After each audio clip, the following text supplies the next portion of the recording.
Welcome to the place where we learn about improv. Cause public speaking can take you so far. Improvly speaking, say yes and flex your creative thinking. Improvly speaking, say yes and flex your creative thinking. Welcome again to another episode of the Improvly Speaking podcast. I'm your host, Dana Gowan. I'm so excited that you're joining us today for a fabulous part 2 episode. We'll get into what that means in a second, but I'm just so excited to have Jesse Greenfield on again on the podcast almost a year later. And, it's just crazy what a year can do for your growth and your journey. And Jesse's had so much amazing developments this year, and I just can't wait to jump in and also debrief the conference that we just attended.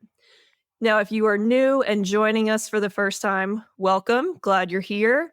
Let me give you a little rundown what this podcast is all about. Today on this podcast, our goals are to help you understand the benefits of improvisation and applied improvisation, to demonstrate how improv shows up in all aspects of our lives, and to inspire you to try new things, get out of your head and judgment zone, and find a creative outlet and passion that can help you. And it doesn't have to be improv, although if you are so inspired by this episode to try improv, we hope you try it. Now, our guest today is Jesse Greenfield, who they have already been on the podcast, but let me give you their background, their introduction again, because it has changed since the last time we've talked. Jesse Greenfield is a queer health communicator, storyteller, and improviser from San Diego, California. They have their MPH degree from Tufts University School of Medicine, and they are also a certified health education specialist. Jesse is now the founder. This is big news. This is new here. Jesse is now the founder, director of programming, and lead facilitator of Kaleidoscope Training Center. And their work is deeply informed by the power of experiential learning. I'm so excited to talk more about that.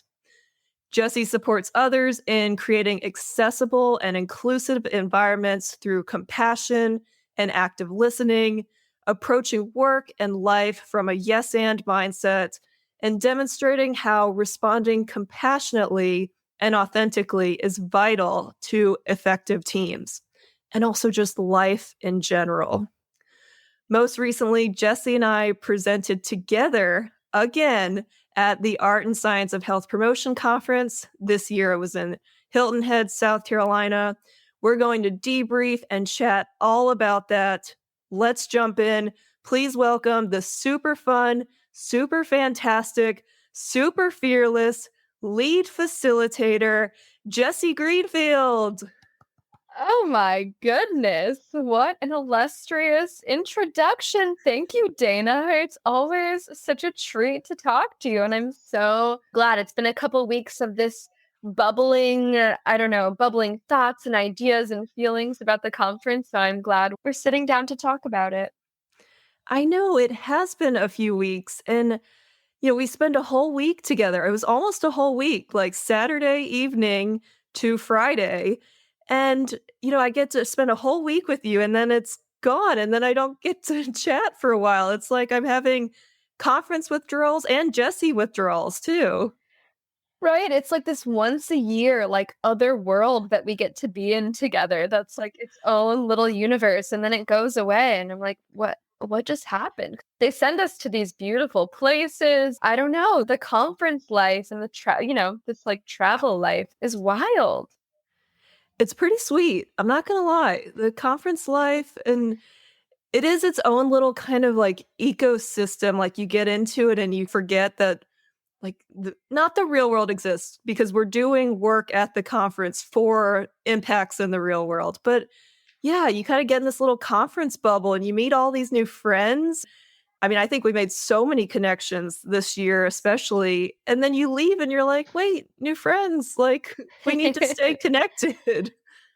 And they live all over the place. A conference as a meeting spot or a congregation spot is also, I feel like, an improviser's dream, or like someone who's curious about other people. For me, that type of environment feels so juicy. I'm like, you mean there's all these people there that I've never met before that I get to talk to and hear about their story and hear about their lives? And we come together in this, yeah, unique brief space and then scatter. I think there's something so magical about that that also lends itself to people having this mindset of being really open and curious. And I don't know, I think there's something about the temporariness of the space that makes it so special. I love that perspective because I wanted to just go on forever. But you're right. It is something very special.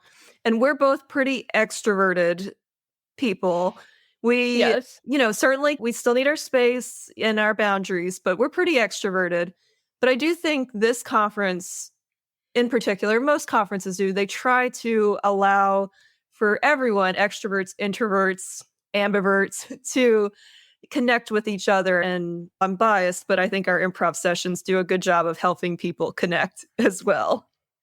I mean, that's what they're for. At its core, we can be teaching a number of specific skills, right? We can be talking about health equity. We can be talking about listening. I don't know. Anything that we talk about leads back to connection because that's at the heart of every improv scene. Every game that we play is really about like, how are you connecting and relating to this person, which also is like the heart of communication in general. So I feel like our sessions are really set up to help people.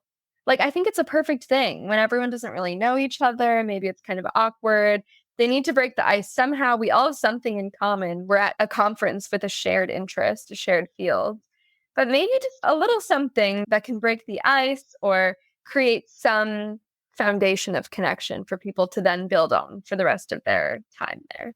And just to give a background to our listeners, so Jesse and I were invited back. Our proposals were accepted again for the Art and Science of Health Promotion Conference. I mentioned it was held in Hilton Head, South Carolina. Last year, it was in Colorado Springs, Colorado. So that's what we're talking about, all these lovely places with these fancy hotels and resorts that help you to get in the conference bubble.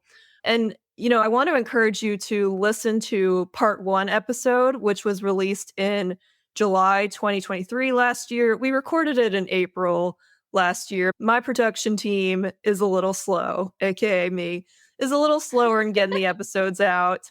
And in episode 1, we talk about Jesse's improv journey and also how we met and how we connected back in, I think, 2021 and become fast friends. So really listen to that episode because it kind of gives you a really fun background of like why we're so silly and we collaborate so well together too. And then I'm really love doing part 2 episodes. I hear on a lot of podcasts, like hosts will say, "Oh, I've got to have you back for a part 2 to see how you're doing." And I always wonder, like, do they have them back on? And at least for me, as a podcast host, I can say, yeah, I do have my guests back on. I had my friend Susan on as a part 2 episode talking about her journey in opening a brick and mortar business.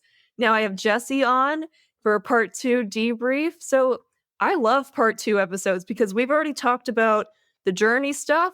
So let's get into what happened over the past year. And I love it. I'm so excited.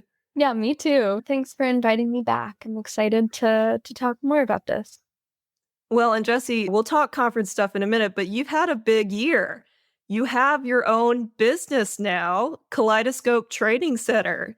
So tell us, how did that come about? And also, I've got to know why the name Kaleidoscope Training Center. Okay, yeah, absolutely. It's a pretty emotional story as a heads up, and I'm happy to share it. Yeah, I was like working in local public health for a while, and that was great. I started doing that during the pandemic, and that made a lot of sense to me to be using my shiny new master's in public health to be doing that and supporting in that way. But I found myself feeling pretty stuck and frustrated with the pace, of bureaucracy. And clearly things needed to change, but there seemed to be so many obstacles in the system that I was working in. Didn't seem to be helping people. And even I fully remember being in my public health school, my master's degree, and learning all this health communication, health promotion stuff, and was like, I don't know if this really works. It doesn't seem really connected. It seems pretty abstract and not grounded in anything. I don't know if that's going to work. And then I got to go do it, and it turns out it was not for me. Feel like I needed something a bit more direct. I needed something a bit quicker. Also, something that felt really real, being able, like, I didn't want to turn myself off at the beginning of every day and then have to try to reboot at the end. I really value authenticity and understand that it is like the key to both feeling okay in myself day to day, like needing to be myself in spaces, but also really seeing through, we've talked about this in the previous episode, but, through improv, the way I'm able to connect with people, I know that things work better and people feel better when we are connected and communicating. And I'd been doing this work on the side for, at that point, it had been, a year and a half since we had met and you had introduced me to the field of applied improv. Yeah. It completely rocked my world. So I had been slowly doing that, and I was about to transition to a new role in my local health department that would have been, I think, pretty challenging for me. Really slow, lots of computer work. I wouldn't be using my strengths or the things that light me up, but I was going to do it. But I feel like it represented stability in a nutshell. That was like the for sure choice. I had been building up to this specific position for 3 years. All of it felt very structured, and I would get insurance, all the things. Yep. The adult decision. Yeah, which a lot of the adults in my life were like, this is good. This is good for you. Yes. But then my world completely changed and like shattered and was fully inverted. Yeah, in September, I had learned that my like best friend, love of my life, Sabrina, had died. And we're very young. Like, I'm 27 right now. She was 26. And that obviously completely also rocked my world and also made me really question stuff going on in my life and the things that I wanted and the things I was doing. And first of all, I was like, there's no way I'm about to pack up and go to work for the government in a week from now. Like, I'm not doing well. I was like in the throes of grief. You need time to grieve. Yeah. And also, I was kind of like, well, it was one of those moments, and not just moments, like an ongoing realization of like, dang, now is really the time. Life is truly so short, and I have lots of these skills. I love doing this thing. I don't feel like I can go to that other job that I'd accepted, but I need to have a job, unfortunately, to survive. What am I going to do? And I was talking with my very close friend, Jenny, on my couch, and I was just like, I don't know if I can take this job. It doesn't feel right. And Jenny's like, ugh, I also do not feel good at my job. I was promised that I'd be like making an impact. I don't feel like I am, or the values of my organization look one way and they are another. They were like, I really want to start my own business. I have this entrepreneurship degree. I've always been told that I should be an entrepreneur. And I was like, oh, well, I just have this thing that I love doing, but I don't want to run a business. I just want to do my improv stuff. I have no interest in like building a website or any of the logistical things. And we kind of looked at each other. We're like, wait, for real? Wait a second. We're like, yeah, but that would be wild if we actually did that. And we did.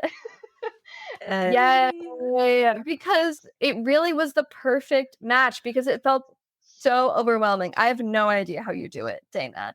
It felt so overwhelming to me to think about both managing all of these pieces of having your own business, as well as like doing the programming and actually, doing the research, being involved in the field and putting on workshops or events or programming. Like I felt, especially as I was grieving, I was like, that is way too much for me to take on. Oh, yeah, And for sure. so it's been a beautiful, beautiful partnership and definitely a scary thing to really take a leap. I don't have one of my friends called a W-2 job. Like I don't have a, 9 to 5 like that anymore. So it feels really so good. Like it feels like I am doing things that align with my values. The work that I'm doing really lights me up and I believe in it so strongly. And, I leave workshops feeling energized and connected. And instead of a day where Yes. I like walk around like a zombie, like people are crying in these workshops, Dana. It's so good. So Uh, good. Thanks. And the name Kaleidoscope was a Jenny idea because at this point, when we were like first starting everything, they had all of these ideas about the way things would look and the name. And I was still very much like in my grief bubble. And they told me that they had had this dream. And in this dream, I'm gonna like mess it up a little bit, but I think this is the story. In the dream, the name came to them and they saw a kaleidoscope or something. And it was perfect because a kaleidoscope, when you put it up to the light, refract light, makes these beautiful patterns, and as you move it and change it, it becomes something entirely new all the time, that's never been like made before or seen before in this very unique way, which is very improv, I feel like. And it's colorful and alive and yeah, it's great. It's a little bit challenging because no one knows how to spell kaleidoscope, so I heard you say that a few times. yeah. Yeah. Our website's a little long, my email address is very long, but I loved the idea. I'm very yeah, the, like, name, the logo, all that stuff is Jenny's gorgeous brainchild. Oh my gosh.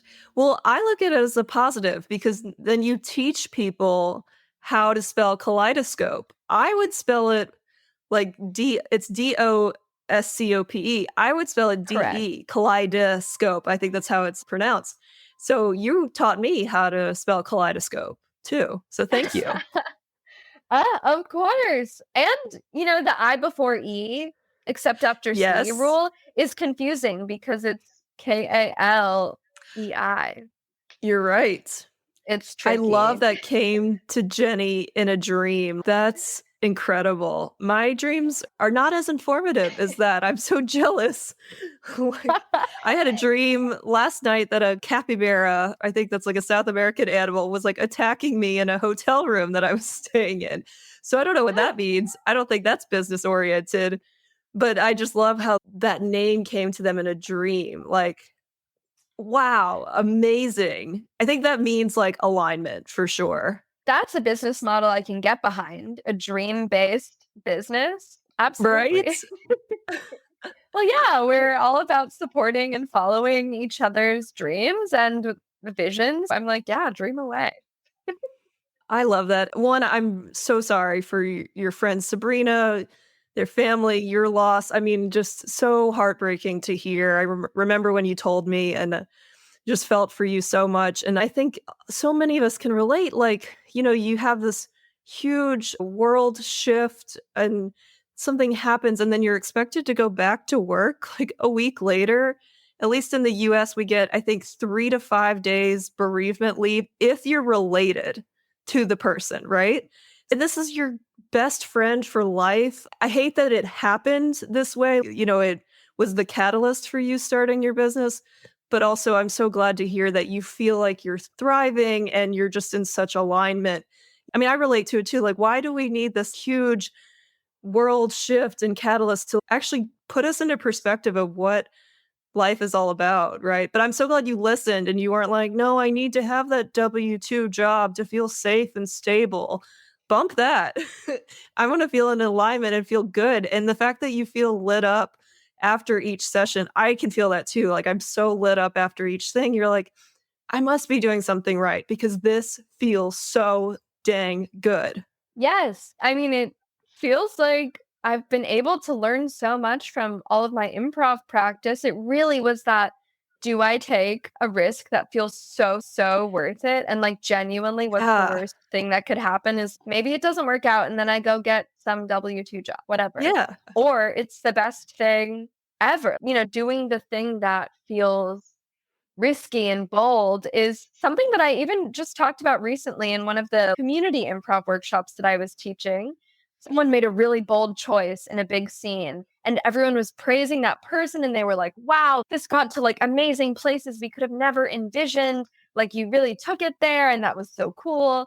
And really noticing, oh, yeah, the value of a bold choice can take us so far. And I think sometimes takes, you said, a big perspective shift or something to really, I think I needed to be woken up. I was a little zombified, but I was reminded that I am alive, so I should freaking live. Yes. And I love that phrase, the value of a bold choice, because, it feels safe and comfortable in our comfort zones, but also does it feel like we're living when you have to put on a mask at work and be someone else and not be your authentic self? And I mean, we talked all about this in the conference and being authentic and vulnerable. And you had a vulnerable moment and now you're living. And that's incredible. And I got to ask you, how's business going so far? I know you're in the first year, even first few months. Like, how's it going so far? Thanks for asking. Yeah, first few months has been pretty wild. Like, a lot is happening really quickly, mostly in terms of establishing things, which has Hmm. been, I'm going to use the word dream again. It's been a dream. Yes. It's been a pretty intense, sometimes still kind of scary, but overall, really, we are building something, me and Jenny, that is like, I don't know, it's whatever we want to build, and that still is blowing my mind. You know, we're spending all this time working on formation documents, really writing out what are our values, what are the kinds of things that we want to be doing, what kinds of groups do we want to be working with and supporting. Like, the fact that all of that is something that we get to choose is definitely something that feels really special to both of us as like now business owners. So that piece has been so wonderful to be building. And I think it definitely helps that I've, for the past 2 years now, been doing this work on the side. Like, I have some already existing clients and gigs, and we had applied and gotten accepted to this conference that we're talking about now before the formation of Kaleidoscope. Yeah, there's a lot that's already been in the works, but I think what the most exciting piece so far is we've really been able to branch out. I love doing medical improv and working with, health promotion folks and the medical community, and definitely is something that we are looking to do more of and find more people who want to work with us. But something that I wasn't really expecting that was a fun surprise was these community workshops that we've started doing roughly Yeah. once or twice a month. Because as I talk about this, I'm sure you probably have similar experiences when you're talking with folks. When I share about applied improv and this work that I do, people are like, well, I'm not a doctor, but like I could really use some communication skills, or like, wow, that sounds really Right. awesome. I'm not at all in that field, but like, how do I get a piece of that? Or I just want to play more, or I want to make new friends, period. Like, all of those things. And I'm like, wait, I could totally offer something like that for community members, for anyone who wants to come. And I live in San Diego, so I do them locally. But I'm working also on some online ones to expand that, because I think that would be great.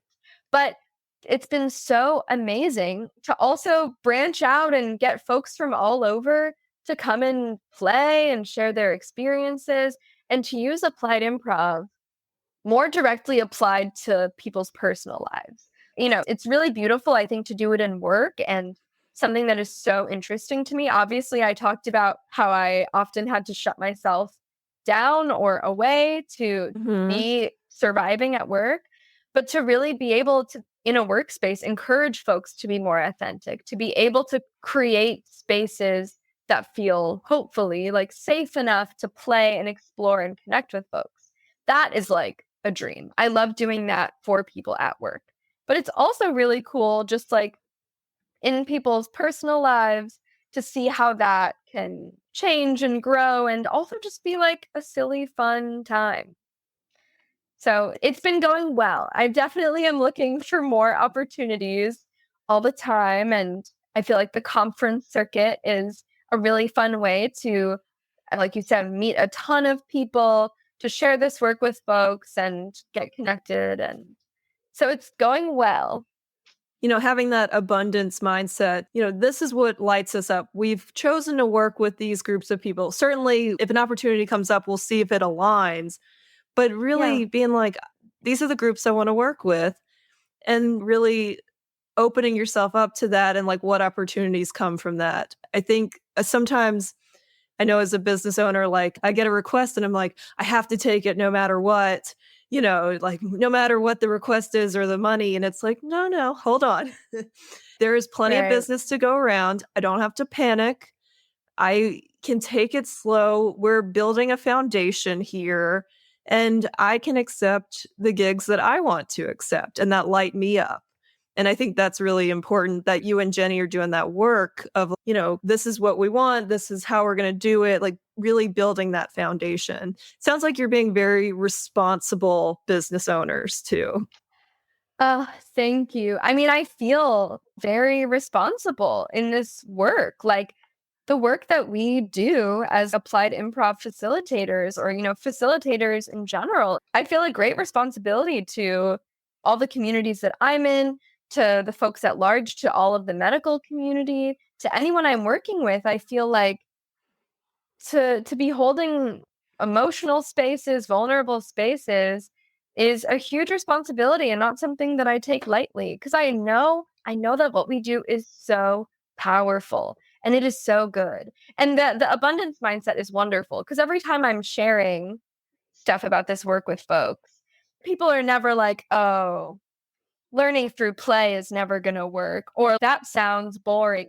It's usually the feedback is of curiosity and interest and respect or wanting to work with us. So I think knowing that there are enough people to do that and knowing that the way we spend our time and resources is so valuable. Like if big oil sends me an email and is do a thing for us, I don't actually have to support that. I know that by placing my time and energy in things that I feel are helpful and supportive and are things that I can support, we are helping build the kind of world that we deserve to live in. And that is a responsibility that I take on very seriously and very personally. Amen to that. I wholeheartedly agree. And I love that you mentioned too that some friends of yours were like, "Well, I'm not a doctor, but I still want to play and get these skills," because that is exactly how we formed our sessions around like the idea that in our work we go and get our master's degrees of public health and we learn all of these theories and models and systems in place to plan, implement, and evaluate health programs, equitable health programs, community based workplace programs. And yet you get into the workplace and you go, okay, well, I know these theories, but then do you have the collaboration skills and the communication skills to really help actually make those theories and models work?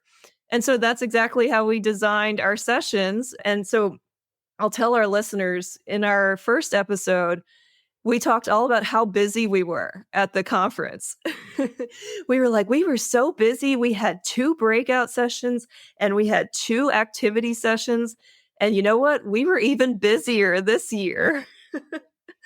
We had 2 days of an intensive training, which means it was 8 hours each day for 2 days, 16 hours of applied improv training, which, oh my God, is a dream come true. And then Wednesday, we had an hour breakout session in the morning and then an hour activity session in the evening, which was just pure fun and joy. So Monday to Wednesday, we were quite busy being very serious about playing and leading these improv workshops. And they were so much fun, right, Jesse? Oh, such a joy. And I mean, that's the whole point, right? If we're not having fun, we're doing something wrong in an Yeah, improv for session. sure. And I was pretty nervous. I was like, wow, 2 days is a lot. Like, it's going to be great. We Yeah. have so much to share. We obviously have 2 days worth of stuff to share, stuff to learn and learn from each other. But is that going to be exhausting? Is that going to be engaging for that long of a time? And it really was. It really was. It was not exhausting. I was worried it was gonna be exhausting and draining too, and I felt very much alive after each day as well. I think that's something that really supported that was the flexibility that we're able to offer. I think our improv skills really support our facilitator skills, obviously. But, like when it took a really long time to get lunch, our group stayed and had a longer lunch and continued sharing and talking. And even though it was not like the formal classroom environment, we obviously were still connecting and learning. And even that, connection piece is obviously really valuable to supporting each other's learning. And on the very first day, we took a break to go watch the eclipse. I Oh, think that what was feels so so fun. good, right? Like nothing is so serious in the work that we do that we can't like pause to live our lives and take breaks when we need to. Like I think that made it feel a lot more flexible, and I felt energized after instead of we have to just keep pushing or some other mindset. Absolutely. Yeah, our intensive training session was titled Applied Improvisation: skills-based training for health promotion leaders. We had 5 people join us for this 16-hour session. Brave souls, at least we think it's open for everyone, but seeing that title is a bit intimidating. And they all came for like different reasons. I remember one person said they have been in the field of corporate wellness for 20 years and they've seen it all and they wanted something to kind of just get out of their comfort zone. And they really did. And then one person said that they came to our session the last year, our breakout session, and saw that we were presenting and were like, oh, I have to do this. So it was cool to see why people joined, like what they wanted to get out of it.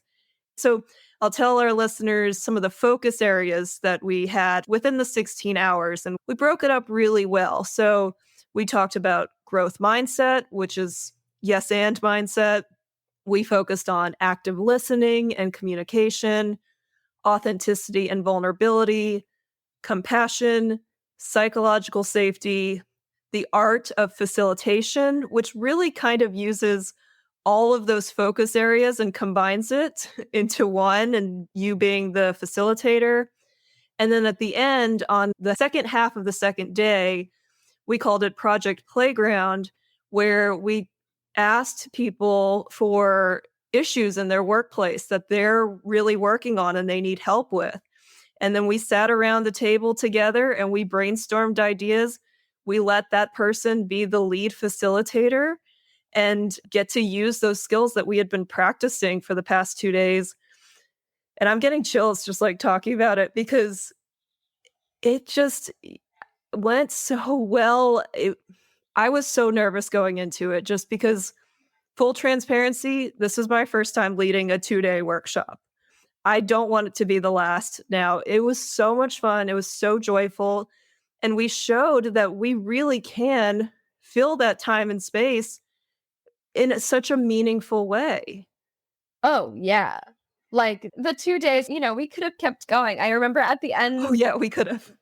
We could do a whole week. at the, oh, yeah, at the end, I was like, oh, I feel like we could keep going and not sure how others would respond. And people were like, yeah, me too. I don't want it to end because something that's so beautiful about having such a small group and so much time together doing, pretty vulnerable and connecting activities and work is that we really, in 2 days, got to learn a lot about each other and get really connected. And yeah, I think that also lends itself to better and more enhanced learning. When you feel supported and you have all this evidence from the past several hours that you're going to be supported and listened to and cared for by these people makes it a lot easier to maybe participate more fully in the exercises, to be able to get more out of it, to create that learning environment that, you know, often takes a while, like repeated sessions to build.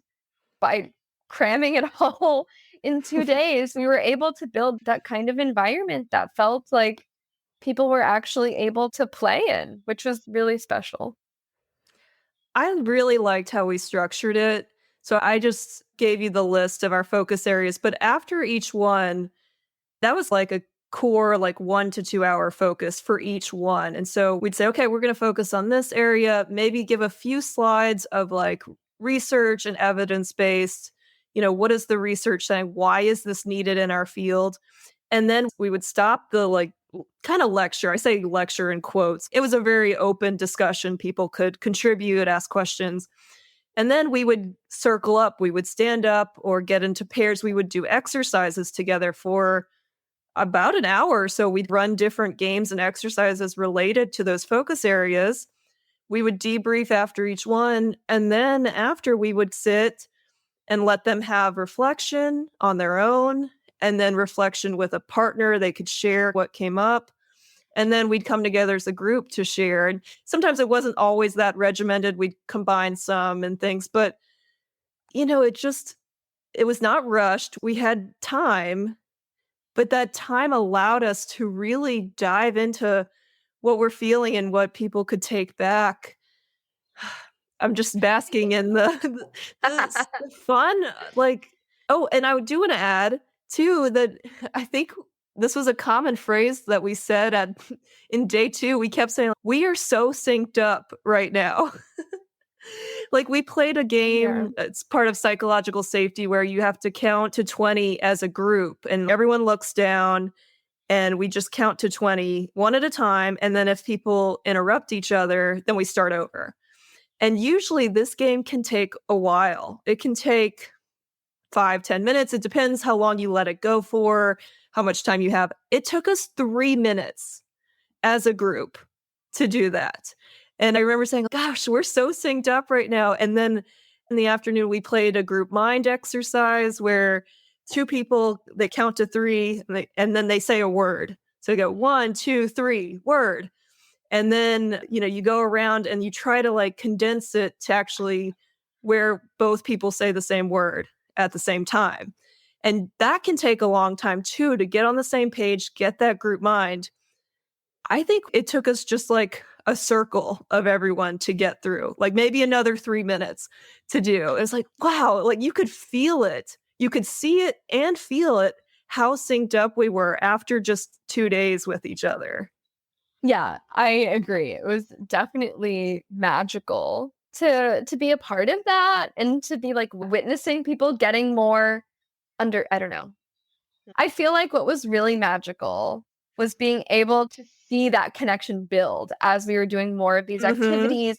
And I think it also really speaks to the deep listening that folks were doing. People were really noticing things about each other and picking things up. And, in improv, we talk about giving and receiving gifts. I feel like people were really receiving the gifts that were going around and supporting them. So I feel like that, yeah, that is like the recipe for connection.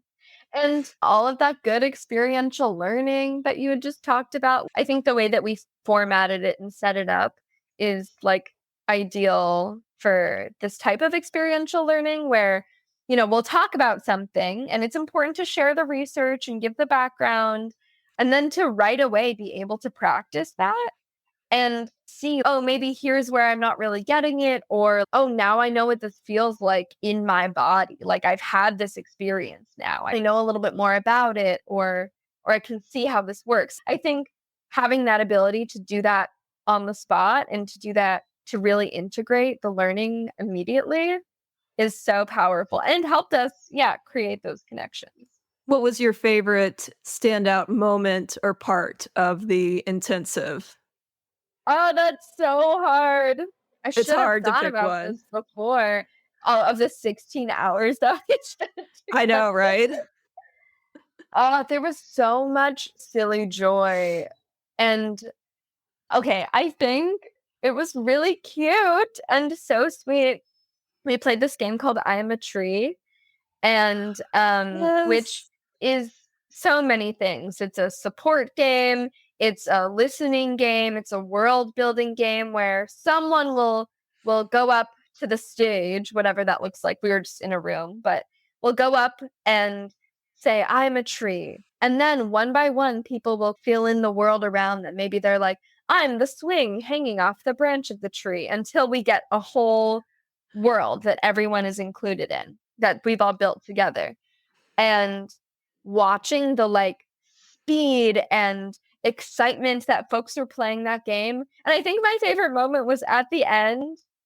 They were like, wait, can we, like, I don't know, asking to play it again or wanting to do that. And it just felt so joyful and sweet, and got to the point where, not that I forgot that we were in a training. I knew that.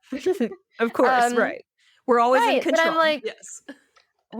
yes, but I'm like, oh, we're really just like having a ball. Like, this is so deeply enjoyable. This is so silly. We're here getting to learn, but the desire to lean into something that felt really good and was fun. And I just think that moment felt really sweet to me. I'm sure I'll think of a billion moments as we're talking, but that was a highlight for me.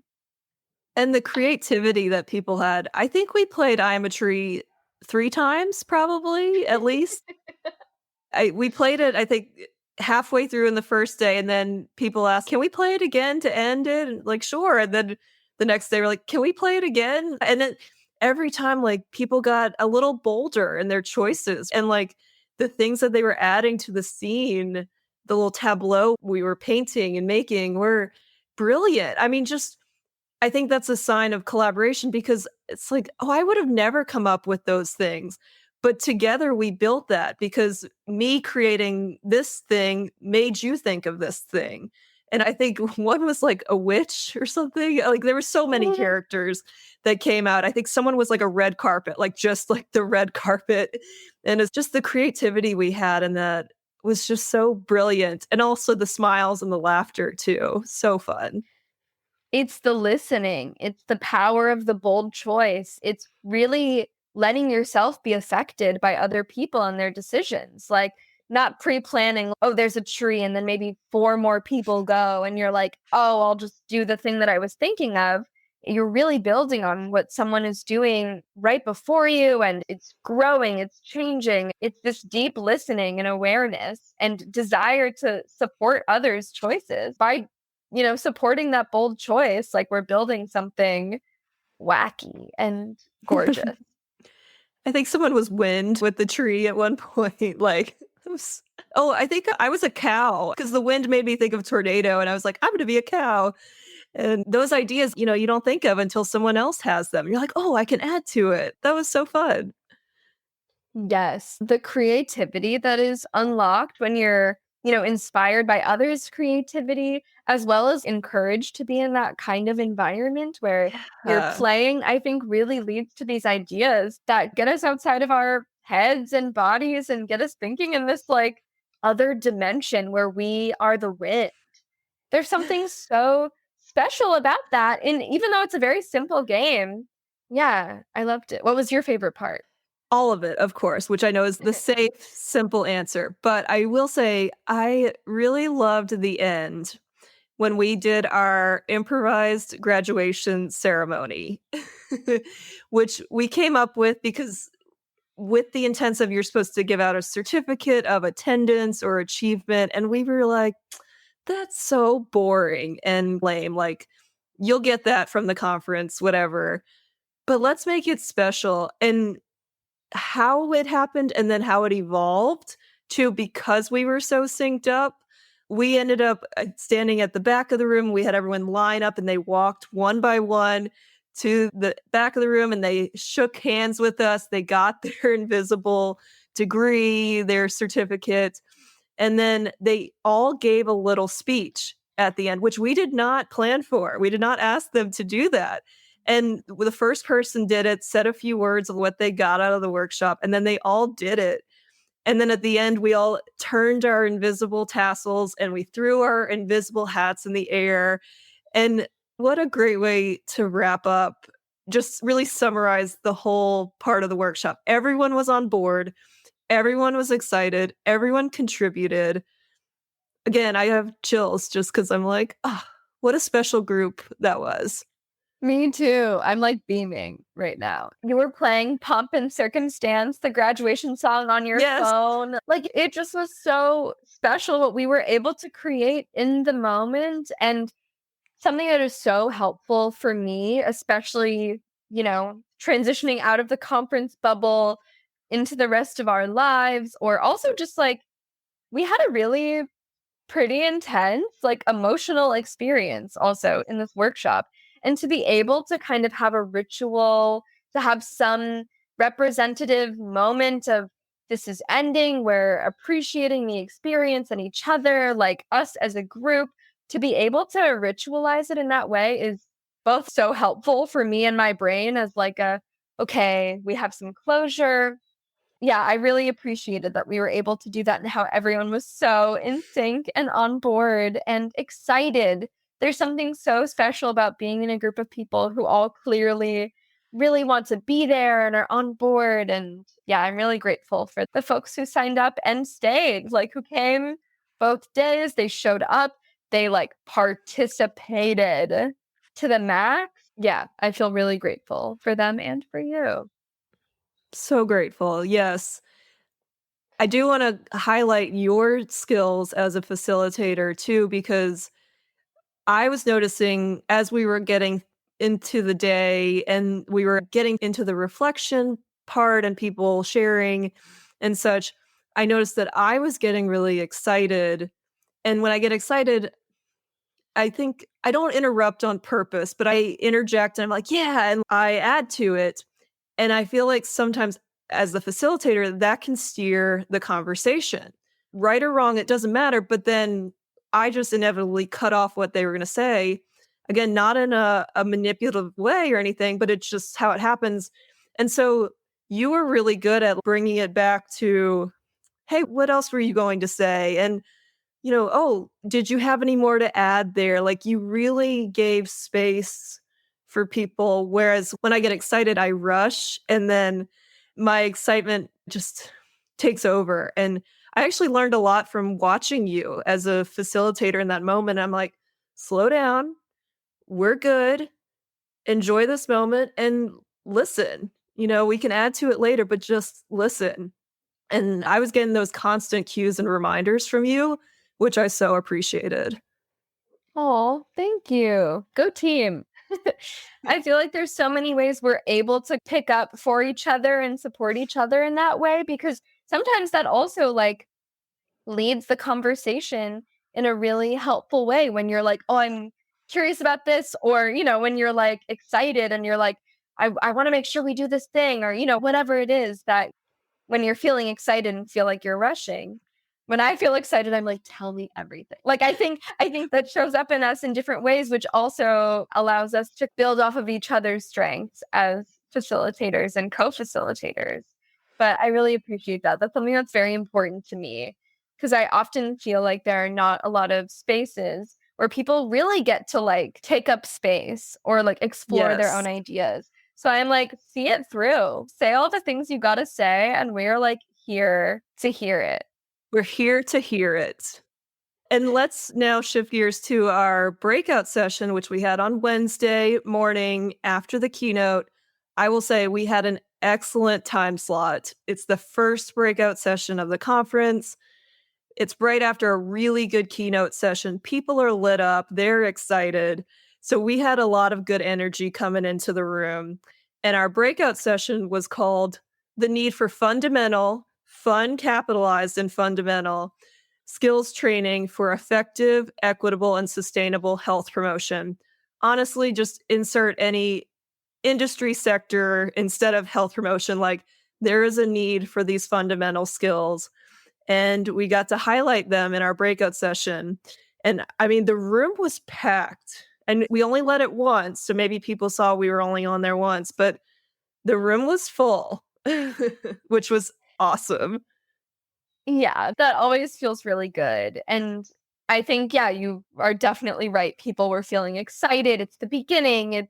that keynote had happened. So I feel like I looked out to our group of folks who had come and everyone was like smiling at the edge of their seat, like, what's about to happen? I'm at a session with the word fun in all caps in the title. And I feel like it was really beautiful. Like we got to talk about some building blocks for health equity that, you know, the skills that we learn through improv are like vital. We talked about like resilience, authenticity, vulnerability, flexibility, compassion, which we've talked about this in the previous episode too. Things that are often buzzwords or discounted as, oh, yeah, well, just be more flexible, but without Yeah. the actual But how? grounding. What does that mean?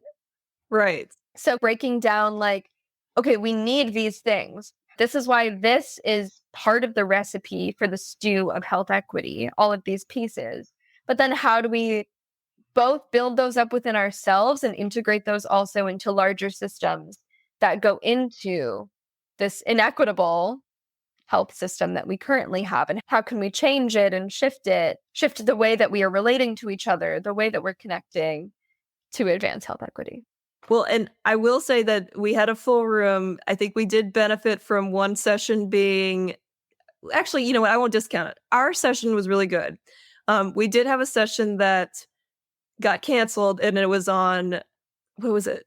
Psychedelic assisted therapies, which is super interesting too. So, you know, we might have lost a few folks if that session had happened, but the room was full.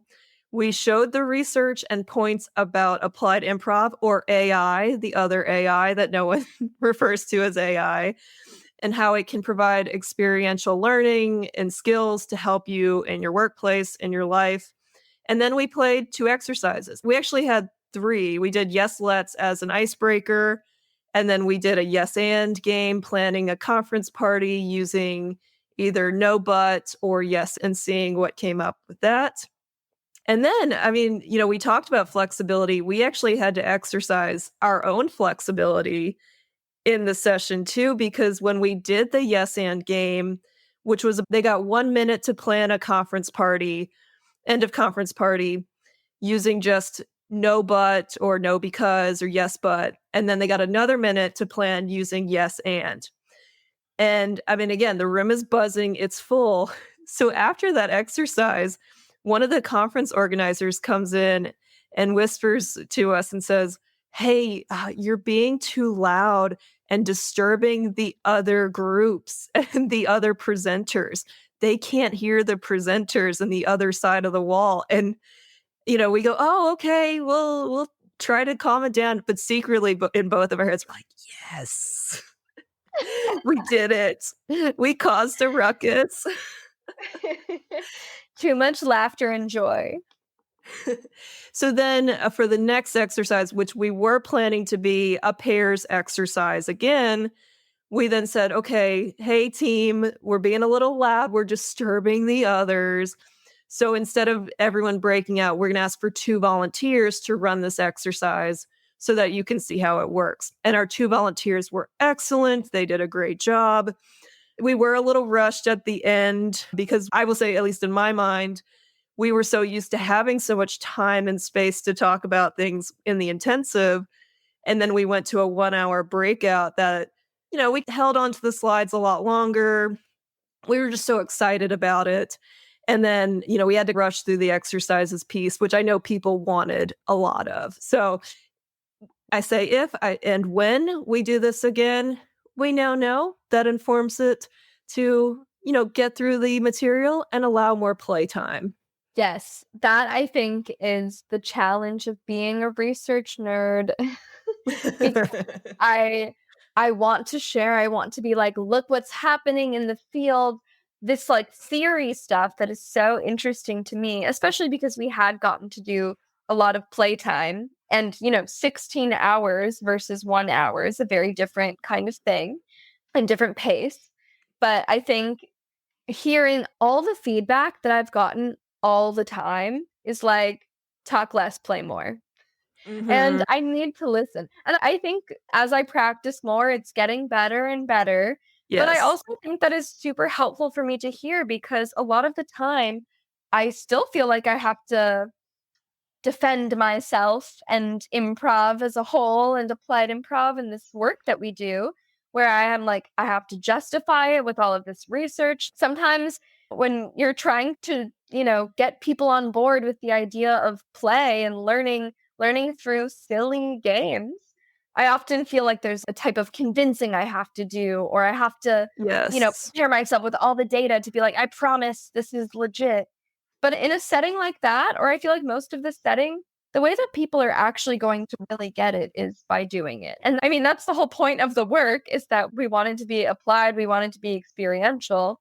It's tough to balance sharing the information, sharing the research. But I think a lot of the work not speaks for itself. We definitely need to speak about it a bit, but it speaks for itself more. Like I want to give it more credit. Yeah, I think if we had the chance to do it a second time, we would have just crushed on the timing piece of it. And there will be a second time, so that wasn't just like a one and done thing. I will say we just today, right before this, we got our feedback from the conference and some of the comments that people had, and I just wanted to read one of them. Oh. Let's see. While you're looking, I would love to highlight that your idea to have two people come up and play the game so it's a little bit quieter, and also so that other people could observe, was so cool and special. I feel like I talk about the power of observation and how, it's very important to be playing these games and participating, but, to also observe others in their state of play, and also to be observed, for the folks who were volunteering. All of that is like a really special way to engage with it. So that was a great idea. I was proud of the flexibility in the moment, like the improv at play. Oh, we improvised here because we weren't planning to do that. We weren't planning to get super loud. I secretly hoped that we would get loud in the intensive. I didn't expect it to happen in the breakout session. And yeah, thank you. I Right. appreciate that. Just a funny tidbit with what came up. I ended up using the word eluberant. I think I was trying to say exuberant, and I used the word eluberant. And then I actually doubled down and like used it 2 other times as like a callback. I was so proud of myself after because I was like, I used a callback. I used a callback. Yeah. And yeah, so like the improv training, the clown training, the stand-up training, like all of it's paying off now as a speaker too. Awesome. I found some comments. One person said, I do a lot of coaching, and this session rekindled an awareness of active listening to, validating, and encouraging folks during coaching. And I think I saw one more I wanted to read. Oh, yeah, wait. There it is. Here it is. Facilitators are unquestionably following their fate, engaging, forgiving, silly, kind. I had a beautiful time. Who Our wrote that? That's fate. so sweet, Oh my gosh. That is stunning. That's so sweet. Thanks for isn't reading it? that. Yeah. Well, and then after that session, we had our 1 hour of play called Play to Connect. We did our activity session, which was just us playing games, not a ton of debrief, just pure, silly, fun play. We had about 10 people attend that. Some of the interns attended too, and they just couldn't stop laughing the whole time, which is just so joyful. How did you feel about that one? I loved that one. I mean, I think an activity session, like to give you an idea, some of the other activity sessions were things like journaling and like some Yeah. fitness type classes. So this is really just a health engagement playtime class. So I love playing these silly games with people. I love, like you mentioned, that some of the interns came. Something that I think is so special about this conference and maybe others, I haven't seen it happen in others the way I've seen it Mm-mm. in this one, Same. but the way that people are so excited to engage and connect, like I will fully be speaking with someone and then later realize, and we're having like a silly conversation about something, and later realize that they've done like incredible work in their field and they are some illustrious, famed person. Yeah. And I love that people are down to just like connect as humans, regardless of age. Like I really appreciated how down to clown people are. Down to clown. And yeah, I love the interns. They're just so cute and sweet and eager to learn. And we always get a few who come to the activity session and they just have a good time. And I think it opens their world too, because they're not doing any of this in their classes. For sure. Jesse, I got to ask, so what's next for you and Kaleidoscope Training Center? What are your plans post-conference now? Post-conference. So many plans, an unbelievable amount of plans. A lot of them are dreams that we would like to see become plans. Back to the dreaming phase again.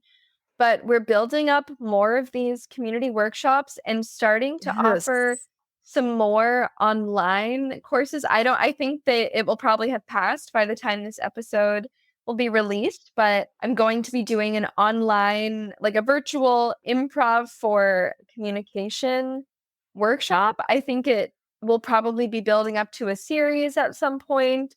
So having more virtual offerings for folks, anyone to come, not specific to any field or anything like that, because I do think it's so important to leave these open to anyone.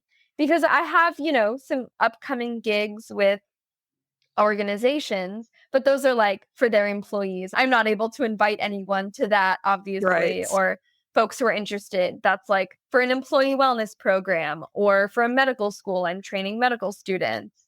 Yeah, working with a lot of schools. I love to work with schools. If you're a school, text me. But um, I feel really excited also about exploring, kind of in the same vein of not feeling like I have to like always defend and legitimize play by making it about something very serious, the medical field is also kind of branching out to other pieces of myself, more of other creative pieces, or building up and supporting communities and being able to relate to each other. I feel like I know so many friends who are still like, I still don't know how to make friends as an adult, or just like Hmm. needing a space that's not like your home or your work to go to play.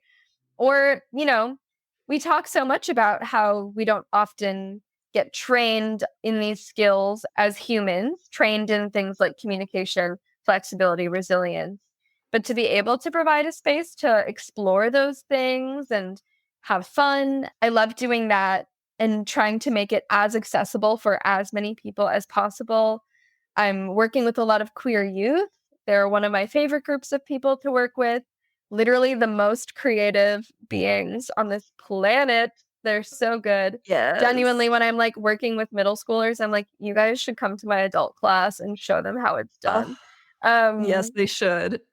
Especially these gorgeous, queer, expansive kids who have, their world is so wide and open in so many ways. And, yeah, before I go on my long tirade, I'm thrilled to be working with them, and I'm mostly just really looking for more opportunities at this point. I'm so excited. I have more time now that this is my full-time Yes. work, and really looking, because also something that I love about this work is that I'm always challenged to do something new and work with new people or create something new.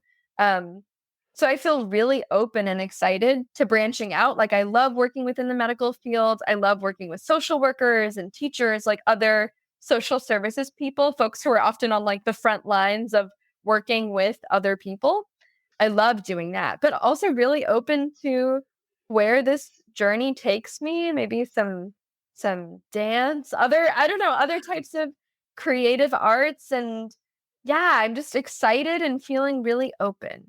Sounds like you have a really good growth mindset and yes and mindset in your business, and just let's see where it goes and let's see where it takes us. Yes, and certainly having good boundaries, of course, but yes, and keep exploring and seeing what discoveries come up. That's Oh, amazing. thanks. Yeah, if I know one thing, it's that I have no idea what's about to happen. And that is okay. Oh, it's more than okay, because I remember growing up and even in college, I was like, I know that my dream job either doesn't exist or like I don't know about it right now. Like I know that it's not something that I've ever heard of before. And now here we are. I have this business doing this thing that I did not know existed, which is a combination of so many of my loves and degrees and expertise. And I'm only 27. I don't know. I'm like, who knows where this could go? I feel so excited for whatever it is. Oh, we don't know what's going to happen and we don't have to panic. We can actually enjoy and see what comes up. And it might be the most beautiful thing. But if we panic and try to control it, then that usually leads to saying, oh, I'll stay in the comfort zone, but just saying, hey, I don't know what's coming up and I feel so good about it. I want to get on your level. I want to be there because that's the way to live. Oh, it's very exciting. It's never boring. And it's very yes and, right? Mhm. Where, in I'm a Tree, when someone is like, it's a beautiful scene, someone's a tree, someone's a bird, and I'm a volcano. It's all right. We're working with the volcano now. Like, where's that going to take us? Are we going to, create a whole new island right now? Like with a rupture of a volcano? Like, it feels really exciting because I know that there's so much chaos and there's so much changing all the time. To be able to have that confidence within myself to know that I will roll with it. This last year has been really tough. And I'm like, if I can do that, I could for real do anything. And of course, a decade of improv training also has helped. For sure. That helps. Well, and you mentioned you're open to gigs and opportunities and possibilities. So where and how can our listeners find out more about you? Yes, thank you for asking. Yeah, I'm going to spell Kaleidoscope just in Do it. Do it. Okay, ready? Kaleidoscope.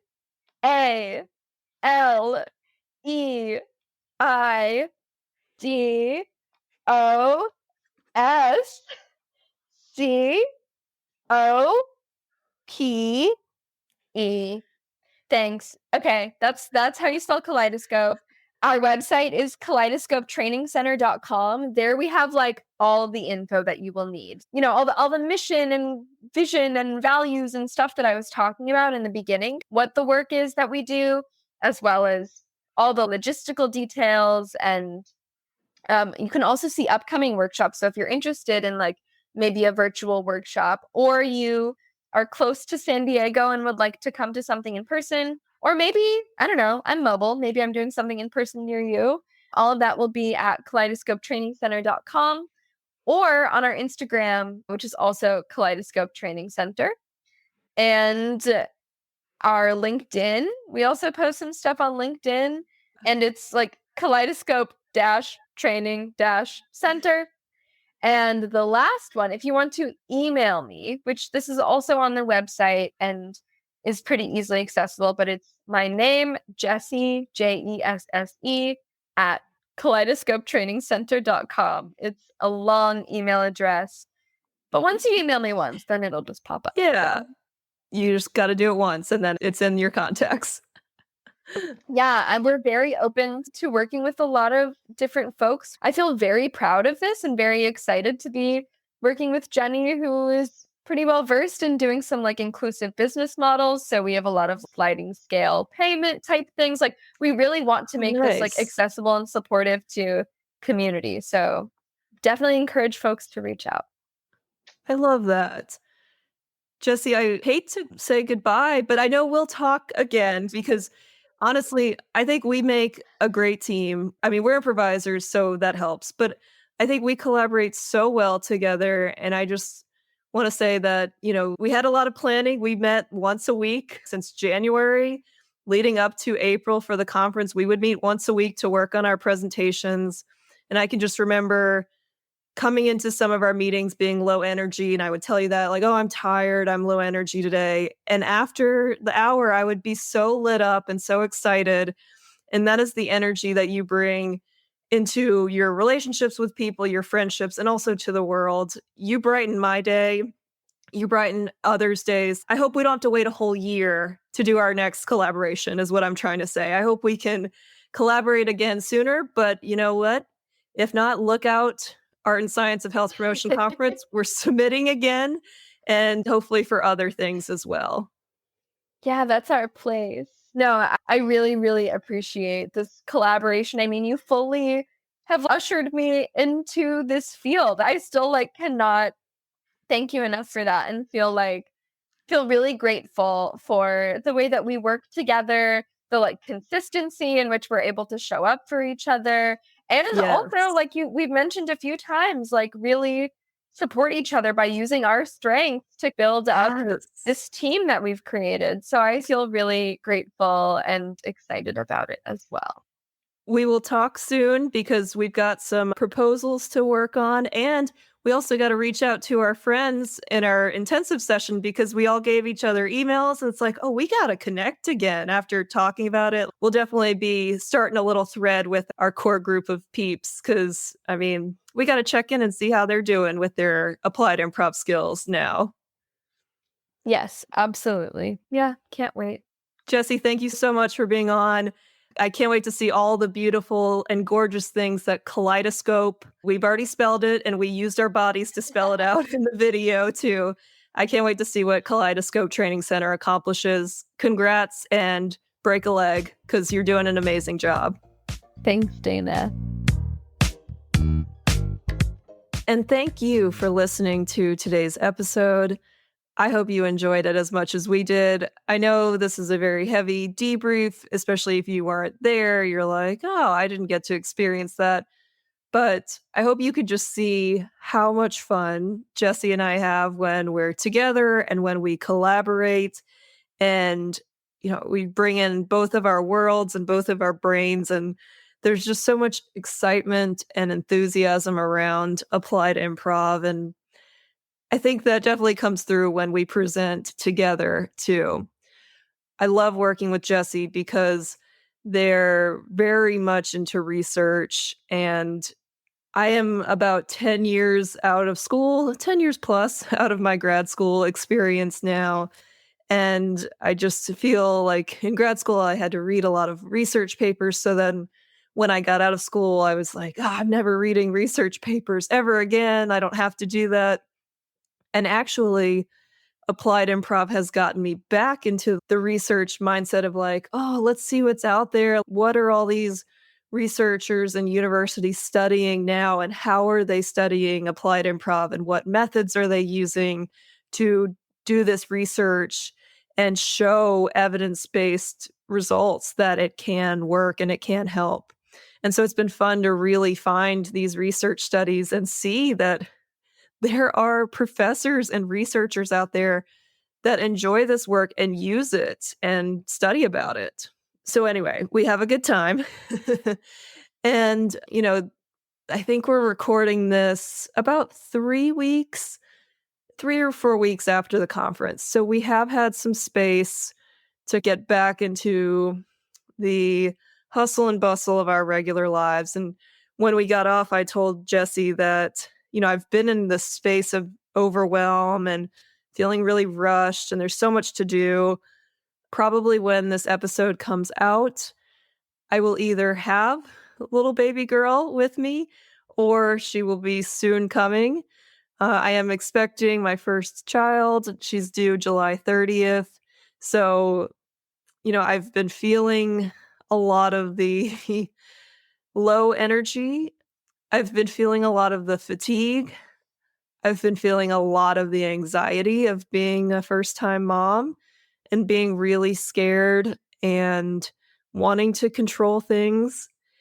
And I mean, I'll do plenty of other episodes about parenting and uncertainty, but just to come back and connect with Jesse and debrief and talk about this lovely, glorious week that we had in Hilton Head, South Carolina.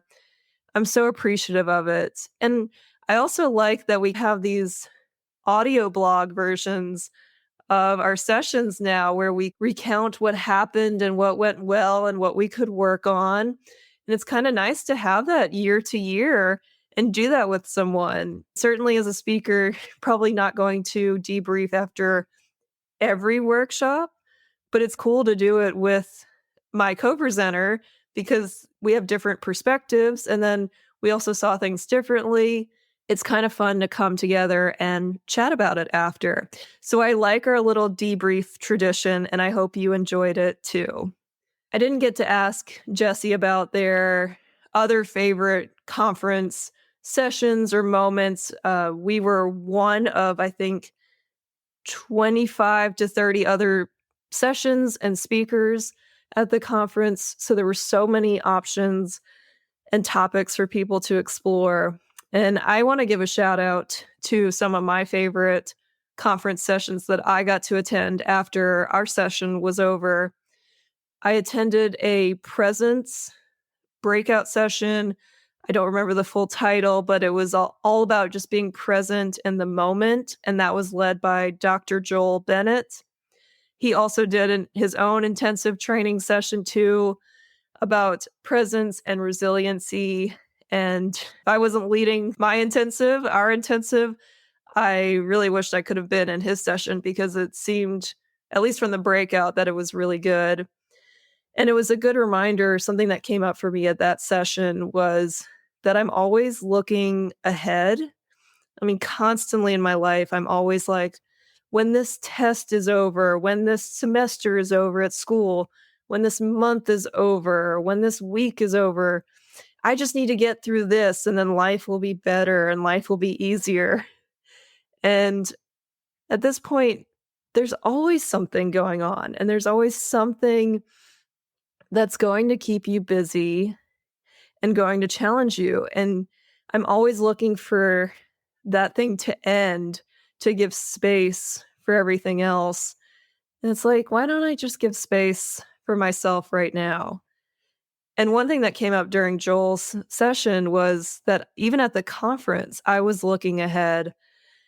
I was going, okay, Monday, Tuesday, and Wednesday are going to be really busy. So once I get through Wednesday evening, it's smooth sailing after that. Like, I don't have to speak. I don't have to do anything.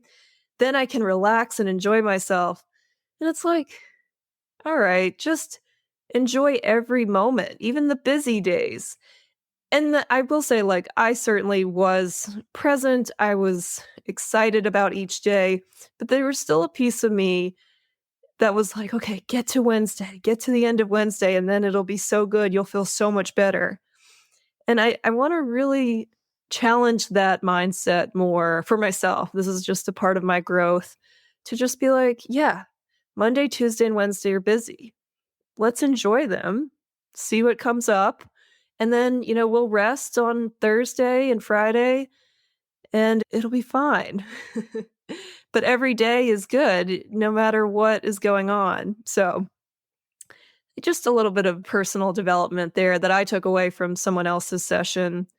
Also, I went to another session called Empowered Refusal, and it was all about how saying no actually allows us to say yes to things that we want to say yes to and that we want to do.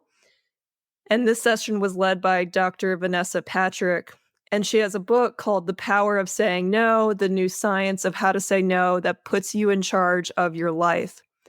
And I went to her session. She actually had one of her breakout sessions going on while we were doing our breakout session. And I kind of made the little nod to her session because we were talking a lot about yes, let's and yes, and. And I said, no is still a complete sentence. No is still really important for boundaries. In fact, there is a whole breakout session across the hall that is focusing on saying no more. So that way you can say yes and to things that light you up. And I said, in my journey, what I'm learning is that if it's not a yes and, then it's a no for me right now. If I'm not feeling really excited about it and lit up, then I've got to say no at this point. Because when I do say yes and, I can feel it. Kind of like working with Jesse, I can feel it when like the energy's there and I can get so much done and there's so much excitement. But when I force and I push, then it feels harder and it's slower and it doesn't feel as good. So I really enjoyed Dr. Vanessa Patrick's session about saying no and how important it is to our lives. And I actually bought her book too. I plan to read it. maybe while I'm on maternity leave or so, when I'm not reading baby books. But just, yeah, learning to say no to things that I just don't want to do, that kind of flare up the boundaries, be really strong in that so I can say yes and to other much cooler things. There was also a plenary session on Thursday led by Jessica Halem, and her session was called Pride, Prejudice, and Medical Progress, The Journey to LGBTQ plus Health Equity. And oh my gosh, Jessica was the best keynote speaker. We had some fantastic keynotes, so I'm not discounting anyone else, but just her presence on stage was so fantastic. And I actually met Jessica on LinkedIn. She commented on one of our sessions and she said, I'm an improviser too. We have to chat at the conference. And I could just see her improv skills at work, really kind of lending to her stage presence. She was definitely not improvising her presentation. She was very well prepared, but her stage presence was amazing. And just how she utilized her space, she made it very engaging. She was very vulnerable. She was very passionate about the material. She had some jokes in there. I mean, she was just such a good speaker. I hope to get her on the podcast too, because she was just so great. So good. And, just hope to get on that level of keynoting and speaking eventually. And it's cool to know that she had a background in improv. And then last but not least that I want to mention too, from the conference, there was an activity session on Thursday called Ecstatic Dance. And that is actually a kind of dance class and movement class you can take where the instructor plays an hour playlist of music and there's no choreography, there are no assigned steps. You just dance and flow and feel the music and you move your body to however you want to move when that kind of music is playing. And that was so fun. That was led by Dr. Robert Swope, and I hope to have him on the podcast too, because it was very improvised movement and really feeling your body and such. That was incredible. So lots of key highlights of this conference. I really love how open to exploring this conference was. As Jesse mentioned, there were activity sessions about journaling and certainly, meditation and dance. It was just really explorative. It seemed more explorative too than previous years. And, I'm here for it. Like, let's explore, let's make cool discoveries, let's connect with each other in this exploration phase and see what comes up and see what we learn. I really give a lot of credit to the conference for curating such a well-rounded collection of topics and ideas for attendees to learn from. It was great. I forgot to ask Jesse too about their overall lessons learned and biggest takeaways from the conference, but I was thinking through just in doing this episode and such, and I'd like to share my biggest takeaways and lessons learned with you. And one is to think about what can go right versus what can go wrong. We said this in the beginning, just how we were kind of nervous about the 16-hour intensive session. Do we have enough material to fill it? Will people be open to trying new things? Will they be willing to participate, or are they going to have their arms crossed the whole time? I'll tell you, the intensive session went better than anything I could have ever imagined. It went so well. It was so much fun. And the group that we had was so special and will always have a special place in my heart because we connected so much in those 2 days at a professional conference too. I go to a lot of improv camps, and certainly there's a lot of connection and excitement, and those people stay my good friends after a weekend because, it's improv camp. But I don't think a lot of people get that from a professional type of conference. And so to have that on this really special level and space, I think is huge. And, my mind always goes to, okay, well, what's going to go wrong and how can I control it and how can I prevent it? And while certainly that's prepping ahead and, preparing, I don't have to get caught up in like what's going to go wrong and, what are people going to think? Like, let's reframe that. What's going to go right? And, how is this going to be the best thing ever? I think that lends to also being more present in the moment. I mentioned that was a big takeaway from Dr. Bennett's session too. And I could use so much more presence, especially now with little baby girl coming. I hear all the time that, the years go by so fast and, you blink and then they're older and then they're out of the house. And so just appreciate every moment. And it's, yeah, but how?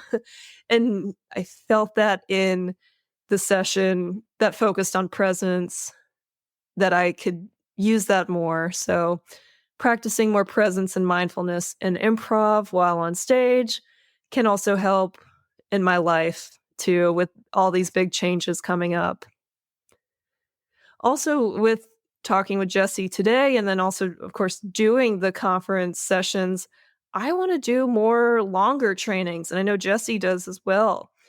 The 1 hour sessions are fine. They're a teaser. They're good for like lunch and learns or for employees. They don't have a ton of time. They got to get back to work.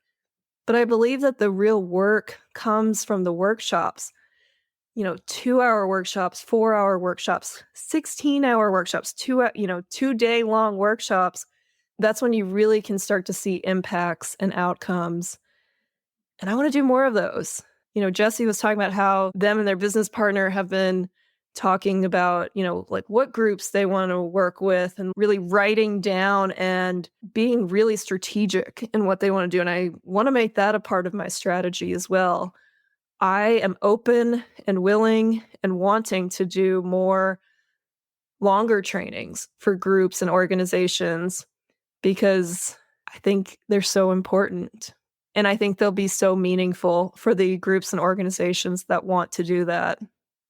Another takeaway I had at the conference was just to talk to people now instead of later. It's funny, with Jessica Halem, who I knew was an improviser.